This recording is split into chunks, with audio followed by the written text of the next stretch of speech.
the offspring separated from its initial group began singing a song that was reminiscent of the song of the ancestors. Now the scientists lost their minds. They said, this is not possible. The song is a socially learned construct. How was this able to come back up? And evolutionary biologists had to grapple with the fact that perhaps their knowledge about genetics was limited. Yes. What they thought they knew was wrong, because the scientific evidence was showing otherwise. That maybe the song of the ancestor was embedded in the genetic makeup of that bird. If that ain't us, then I don't know. Once we understand that, when we open up classrooms to allow young folks to express who they are freely, the song of the ancestor comes out. When we open up our ears and allow the songs of the ancestor to become present, that becomes the anchor of the pedagogy. The pedagogy ain't your curriculum. Come on. The curriculum is simply something you want to get done at the end of the semester. The pedagogy ain't your test. They made that test to make themselves feel better. The pedagogy ain't the SAT. It's an obstacle to overcome, but it's not the goal of teaching and learning. The goal of teaching and learning is opening up the classroom space for the song of the ancestor to be awakened in the classroom. Whatever goal that they put in front of us. You know what I'm saying? So for me, it's about creating as many spaces and places as possible for the expression of Black joy in its pure form. Not just, and I said this before, not just in the hallway, not just in the summer. Not just in the summer. Not just in the beginning of the school year and when the school year is over. And I'm not saying that to make y'all feel bad. I'm saying that to make sure that you understand that it is a battle for you to keep your spirit alive every day. So you got to fight for that spirit to be alive every day, so that the song of the ancestor can come through that classroom every single day. And once you do that, they will learn. Because joy is the key to learning. I mean, one last thing, I'm sorry. Look, y'all, I'm sorry, man. Look, I'm gonna stop, man. Look, just one last thing. And I was going to connect this back to not just our cultural work, but also our scientific work. Do you know that researchers have hooked up fMRIs to the brains of MCs while they were freestyling, and found that the medial prefrontal cortex of the brain, which controls attentiveness, behavior, and active learning, was firing on all cylinders while they were writing bars? And you have these same students in the classroom who are, the dorsolateral region of their brain is wilding out because they can't sit quietly. Now, we blame them for not being able to actively engage because of the structure of the classroom, when in reality, we are doing the violence on them because we're not allowing the structure of the cipher to walk into the classroom. We're killing the joy before it can happen. Yeah. And we ain't even want to talk about the fact that those kids are most likely to be recommended for special education, which also opens up the space for those who like to. You see how the demonization of Black joy leads to the pipeline to prison? Thank you. Joy first. Anything else second. That's the work.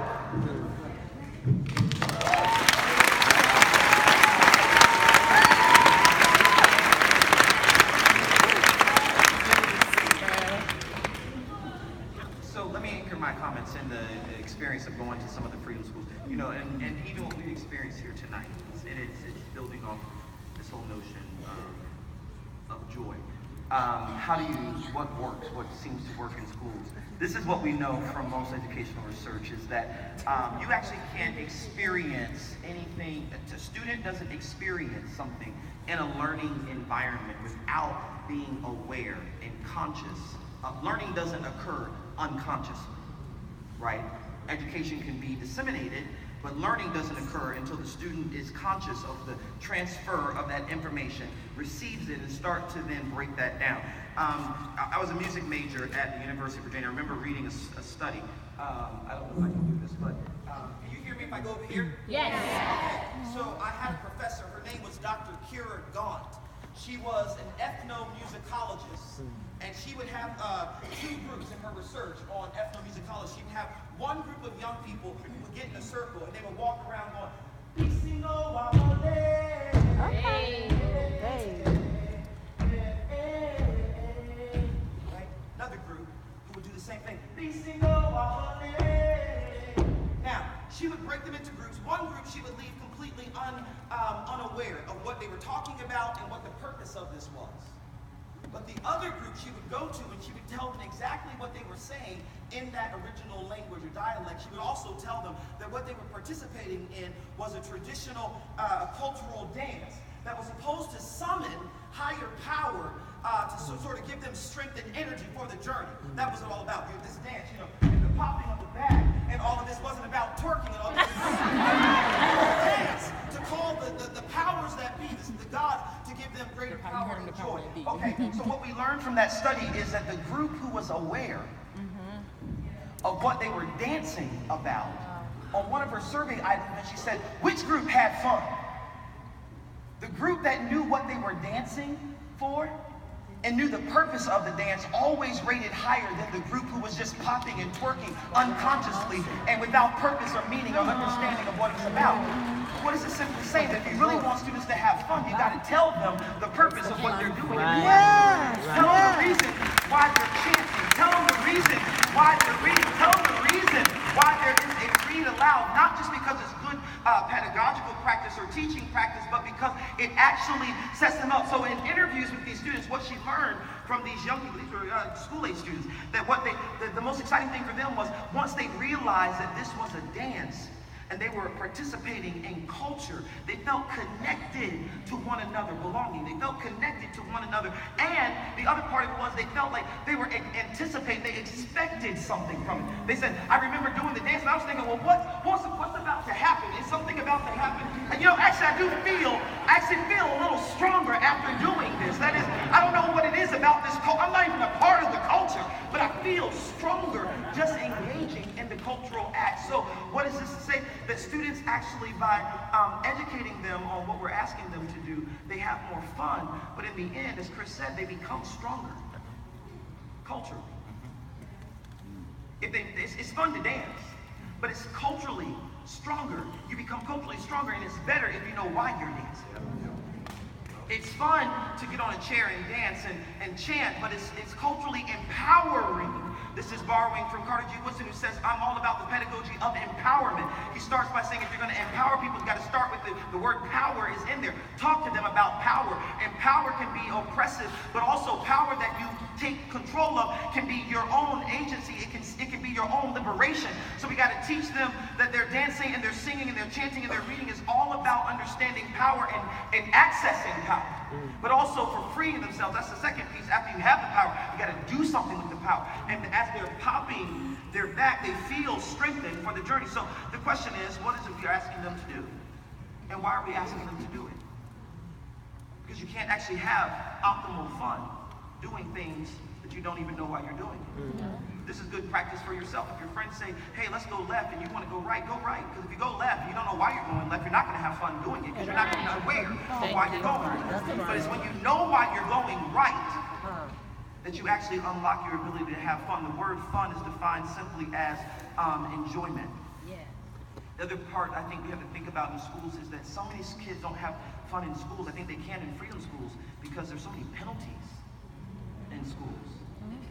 And not only does that socialize them to the pipeline, but that makes school this place where you're afraid to try things. You're afraid. I was far more creative as a musician before I went to UVA. That's not a slam against UVA, my fellow Wahoo. But it's because when I went to UVA as a music major, before I was a music major, I would walk up to a piano and I'd just start tickling the ivories, and I just started playing with things. But when I became a music major, I knew that a 1 chord goes to a 4 chord, and a 4 chord always goes to a 5 chord, and a 5 chord, if you want to be jazzy, go to the 7, but take it back down to the 1. I forgot about the 2. And John Legend is actually quite famous because he tries the 2 and the 6. Schools don't teach you the importance of the 2 and the 6, but freedom school might be able to teach kids the importance of 2 and 6. It's actually 2 and 6 are cultural. That's why John did them. And many others. It's not standard when you look at the canon or you look at the curriculum, but when you look at the culture, that's where we go. So for myself, if I was far more creative before then, I lost my creativity. And I had to rediscover it. So I think we have to figure out what are we doing to help them understand that there's no penalty for being creative in their assignments. There's no penalty for trying something you've never tried before. You want something, hey, you want to read? I've never read before. That's fine, come on up and read. And if you don't like it, you don't have to do it ever again in life. There's no penalty associated with this trying some stuff right? But they're so conditioned to be penalized in schools that everything, if you try it and you fail, you're gonna get a bad grade. If you fail, you get a bad grade, you won't. If you get a bad grade on the quiz, you can't get a bad grade on the test, you won't be able to go on. But that's not the way Freedom Schools is conditioned. So we gotta ask ourselves, how can we keep it fun? We keep it fun by removing the penalties, educating them on why they're doing it, and making sure that we always tie it back to the culture, things that comes naturally to them.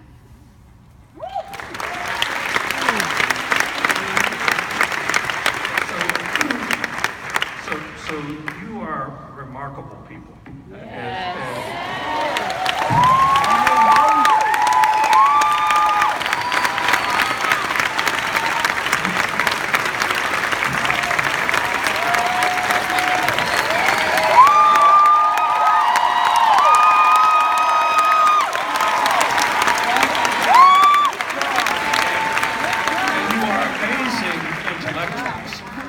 Now, we've had a great conversation. I think of this as not being the end of the conversation, but sort of the beginning of a long conversation. We've got a long way to go.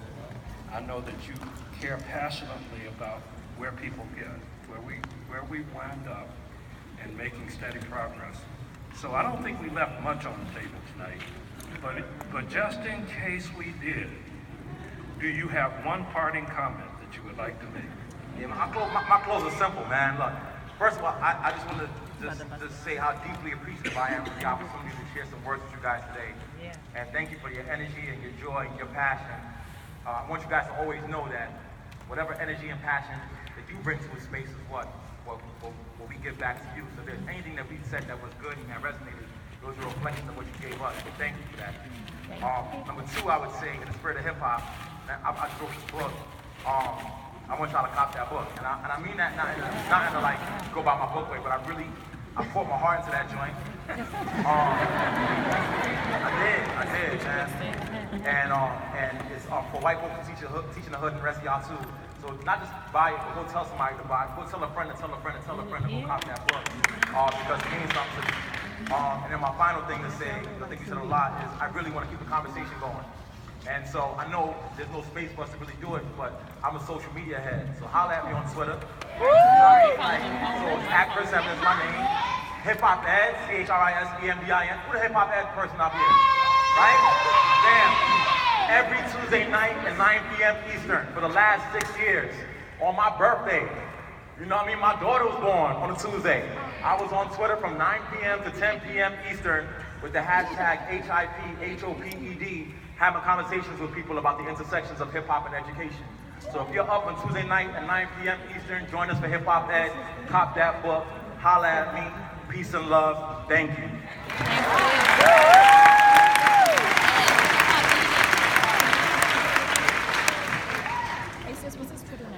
So I'm sitting here looking at some of the social media stuff coming in. I'm a social media head too. So TL Strayhorn. TL Strayhorn. There are a couple hashtags: do good work, preaching professor. Whatever you like, we'll do that. I've already talked about research. I've already talked about books. You can get them if you want them. If you don't, that's okay. I got more coming. So what will be my final comment? I've sort of talked about it, and I saw a couple of comments about this. So November 1st, 2013, I was in Virginia Beach, Virginia, my home city, at PF Chang's with my family and my maternal grandmother eating. My maternal grandmother at the time was 88 years old, and she'd never been to PF Chang's. She looked across the table and she said, "Terrell," that's what she called me, "what should I eat?" And I said, "Ma," that's what I called her, "you should have lemon chicken, because that's one of my favorite meals." And she said, "I'm gonna have lemon chicken because my favorite grandson told me to." And she said this in the presence of my brother and sister, which made it great, right?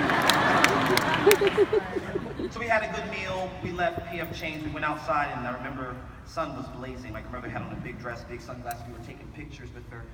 Gorgeous. That was November 1st, 2013. November 2nd, I got on a plane, went back to Columbus, started traveling across the country to speak as I normally do. November 4th, they put my grandmother in a car and drove her back to North Carolina, where she lives. November 5th, I called her. November 6th, I called her. No answer all these days. This was about 1 month now after her 88th birthday. I called my mom, and I said, "Hey, Mom, something's wrong because I'm calling Ma, she's not answering the phone. I'm her favorite grandson. Why would she not answer the phone for me?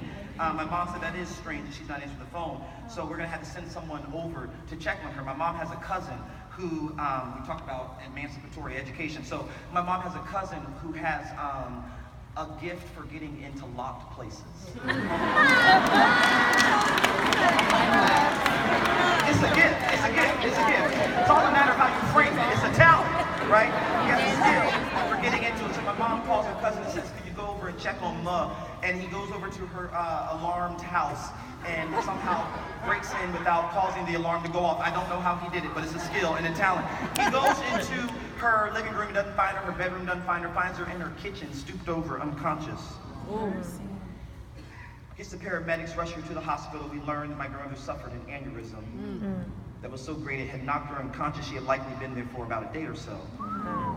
My mom, who is her only child, flies to North Carolina to take care of her mother. My mom's a nurse.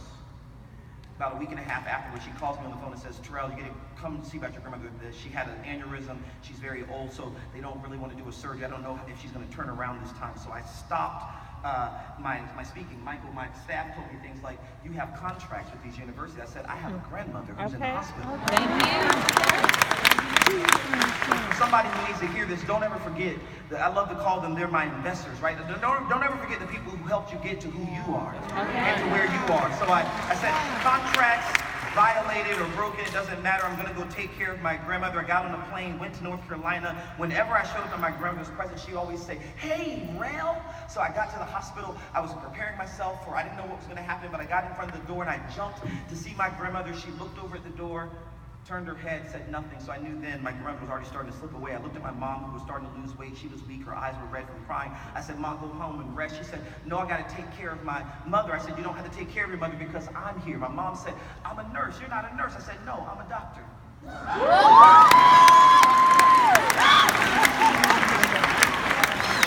And what I did for the next couple of days was I took care of my grandmother. And I'm not too proud to say I washed her body, I cleaned her hair, I cleaned up her messes, I changed her diaper. I told the nurse, don't make her eat when she doesn't want to eat. I told people, stop being so loud, she's trying to rest. I did whatever my grandmother needed me to do because that's what she had done for me my entire life. That's what you did. She hadn't said a word since I've been there. She hadn't said words in weeks. When the doctor came and asked her who's president of the United States, she didn't know, although I know she voted for Obama. She hadn't said a word. Her favorite singer, Shirley Caesar, whenever I played her on my iPhone, normally my grandmother would just sort of twitch and rock, but this time she wasn't moving at all. That night she went to bed, I went to bed. The nurse said, do you want a cot to lay down? I said, I don't need a cot. I'm gonna sit in this chair right beside my grandmother so I can hold her hand. She said, the cot is really uncomfortable. I mean, the chair is really uncomfortable. I said, that's okay as long as my grandmother is uncomfortable. Freedom School teachers and instructors and staff, don't ever be afraid to experience discomfort. So that our students can experience some comfort sometimes. Right? Let somebody else have a bed sometimes. You take the chair. Just stay close enough to where you can still hold their hand through the night. So I did that the first night, I did it the second night, the third night. The nurse said, look, I don't want you to sit in that chair. I'm just going to bring the cot in. You don't even have to use it, but it's right here on the other side of the room. That night I sat in the chair. I held my grandmother's hand. She still had not said a word. She had not said a single song or anything, but she sat in that room and I held her hand throughout the night. That night we both drifted off to sleep shortly after midnight. I was awakened from my sleep, midnight, by the most violent shaking of my grandmother's hand I've ever felt in my life. Still feel it sometimes today. I looked at the clock, it said 1:17 a.m. I looked at my grandmother, she was looking at me bright-eyed, just staring me in my face. I said, Ma, are you okay? She didn't say a word. I said, let me call the nurse. So I reached for the button to call the nurse and the TV popped on. Reached for the button to call the nurse, and while my head was turned this way looking for the nurse, my grandmother said, hey, Terrell. That's God.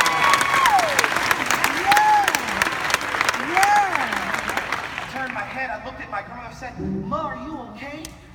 She didn't say anything, but you remember from earlier, my grandmother taught me when I was 7 years old the words to that song. And while looking me straight in the eye, my grandmother said, there's a bright side somewhere. I knew it was my time, my verse. I said, there's a bright side somewhere. Together in harmony we said, don't you give it, bless it.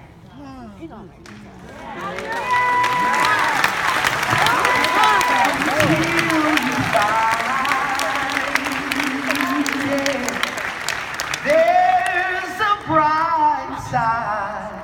Take us home, brother. Somewhere, yeah. There's a bright side. Freedom School teachers, there is a bright side.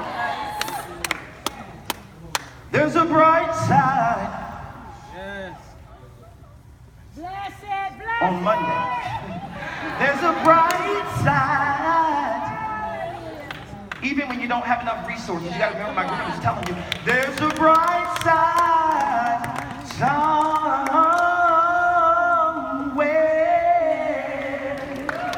Listen, that was my last night with my grandma. How did she know that I needed to hear that song? To tell you there's a bright side. Don't ever give up, because if you give up, you don't see it. But together, that's my closing comment. There's a bright side somewhere. Don't give up. Freedom School until you find it.